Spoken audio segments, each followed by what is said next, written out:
Условия жизни в этом лагере для беженцев, расположенном в приграничной деревне Идомени, невыносимы.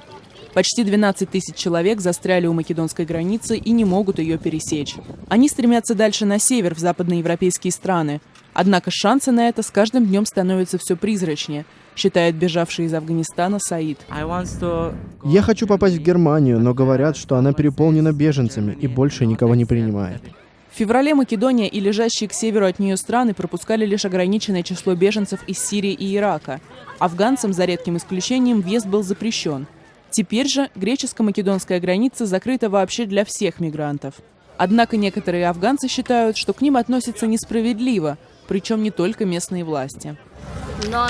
Еду в лагере раздают только сирийцам. Нам ничего не достается. Все только сирийцам. То есть вообще все. Миллионы сирийцев оказались беженцами в результате гражданской войны, идущей у них на родине. Сейчас они составляют большинство жителей лагеря. Афганец Фирус Ахмади из провинции Герат говорит, что сирийцы ведут себя агрессивно. Сирийцам помогают больше, чем афганцам. Сирийцы говорят, чтобы мы отсюда убирались. Мы сказали греческой полиции, что арабы нас притесняют, обижают наших женщин и детей. Мы попросили защитить нас, но полицейские посоветовали нам защищать себя самим. Они сказали, что это не их проблемы. Запасов на всех не хватает, и страсти в лагере накаляются. У многих, кто попал сюда, нет возможности вернуться домой. Сейчас мы не можем уехать, когда нам так надо. У нас нет денег, мы потратили все, чтобы добраться сюда.